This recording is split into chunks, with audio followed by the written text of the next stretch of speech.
ముఖ్యంగా సూర్యారావుపేటలో మత్స్యకారులు గుడిసి బలవంతంగా ఖాళీ చేయించాడు కన్నబాబు. అక్కడ 750 ప్లాట్లు వేసి 30 మాత్రం ఇచ్చారు, బ్యాలెన్స్ వీళ్ళే ఉంచుకున్నారని తెలిసింది. మేము వచ్చిన తర్వాత ఆ మత్స్యకారుల గుడిసెల్లో ఏదైతే జరిగిందో వారికే స్థలాన్ని కేటాయించేలాగా మనకి నానాజీ గారి దగ్గర బాధ్యత తీసుకుంటారు.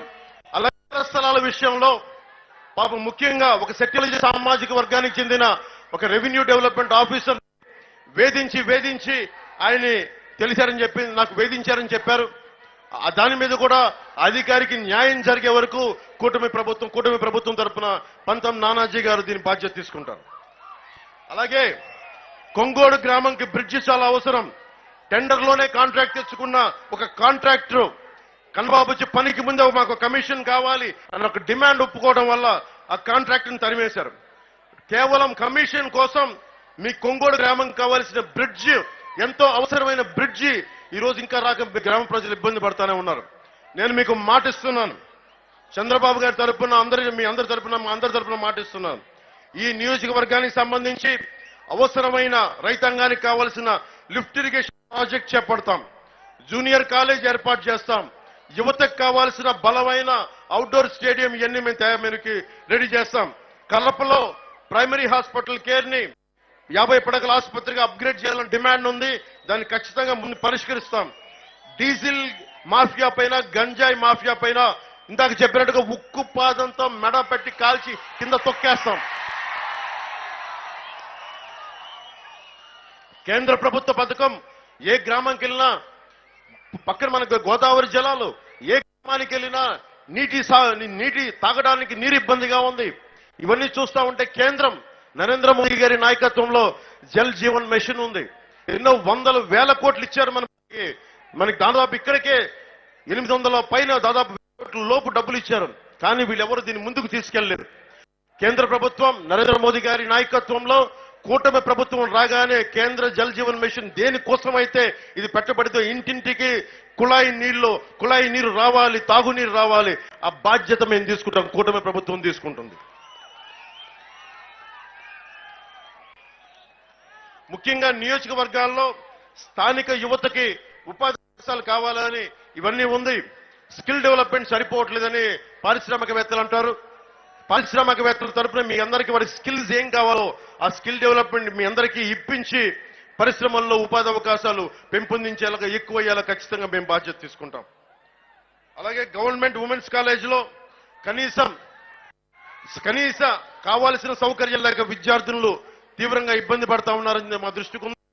ముఖ్యంగా ఆడబిడ్డలు ఎక్కడ చదువుకుంటున్నారో స్కూల్స్ లో కానీ కాలేజీల్లో కానీ మీకు కావాల్సిన కనీస సౌకర్యాలని మేము ఏర్పాటు చేసే బాధ్యత మేము తీసుకుంటాం.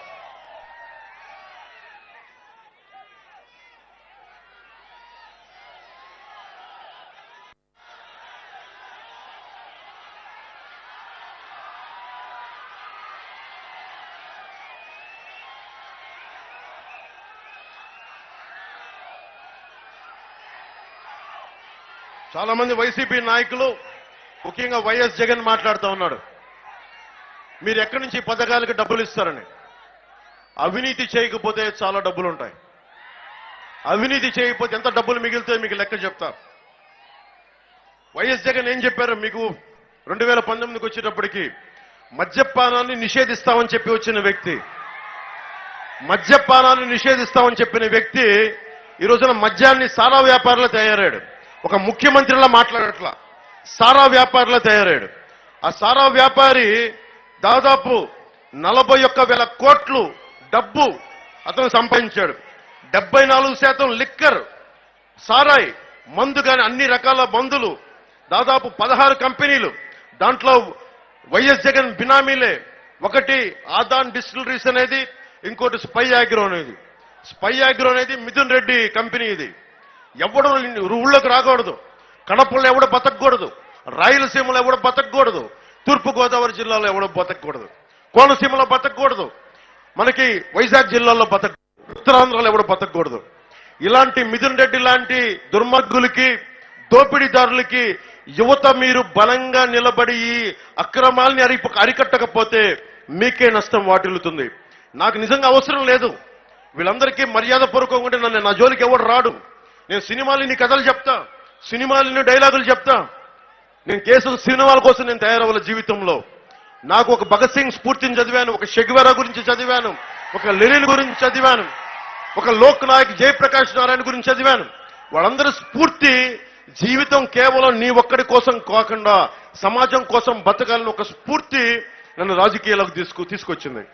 కన్నబాబు లాంటి డొక్కు స్కూటర్లో తిరిగే కన్నబాబు మా దగ్గరకు వచ్చి ఈ రోజున నేను ఆశయం కోసం నిలబడి నలిగిపోయాను. దశాబ్దంగా నేను నలిగిపోయా. అందరి చేత మాటలు అనిపించుకున్నా. చిరంజీవి గారు పెట్టిన భిక్ష తీసుకొని ఈ వైసీపీ ఎమ్మెల్యే కన్నబాబు ఆయన పడేసిన భిక్ష, ఆయన పడేసిన భిక్షని వైఎస్ జగన్ ఆయన్ని పాపం సంబంధం లేదు. సినిమా నటులకి ట్రేడ్కి, సినిమా హీరోలకి సంబంధం లేదు. దానికోసం ప్రొడ్యూసర్ గిల్డ్ ఉంటుంది. చిరంజీవి గారిని అహంకారంతో జగన్ మహేష్ బాబుని, ప్రభాస్ గారిని, చిరంజీవి గారిని రమ్మని పిలిచి వాళ్ళందరిలో కూర్చోబెట్టి వీడియోలు తీయించాడు. మీరు నన్ను బతిలాడండి, అది వీడియో తీసి బయటికి పంపిస్తా. కన్నబాబుని ఎవడెవరు సిగ్గుందా? కన్నబాబు నీకు ఏం బతుకునేది? భిక్షం పెట్టి నీకు చిరంజీవి గారిని ఆ నీచుడు కూర్చోబెట్టి కింద అడ్డగోలుగా నువ్వు అన్యాయం అవమానం చేస్తావు. నీకు సిగ్గురాలా? నీకు ఆయన పెట్టిన భిక్ష నీకు అనిపించలేదా? నీకు ఆయన వెనకేసుకు రావాలన్న బాధ కలగలేదా నీకు? ఇలాంటి వాడిని గెలిపిస్తామా? ఇక్కడికి ఇంతమంది దోపిడీ చేసిన వ్యక్తిని గెలిపిస్తామా? మనం మత్స్యకారులకి ఇంత ద్రోహం చేసిన వాడిని గెలిపిస్తామా? ఎమ్మెల్సీ అనంతబాబు కూర్చోబెట్టి ఒక దళిత సామాజిక వర్గానికి చెందిన డ్రైవర్ని చంపేసి డోర్ డెలివరీ చేసి కూర్చోబెట్టి అతను ఈ రోజున ఎంపీకి చలమలసిరి సునీల్ పక్కన తిప్పించుకుంటారు. ఏమనుకుంటున్నారు ఒక్కొక్కళ్ళు? మీరు మర్డర్లు చేయండి, దోపిడీలు చేయండి, మేము బయటకు వచ్చేసి ఏదైనా చేసేస్తాం.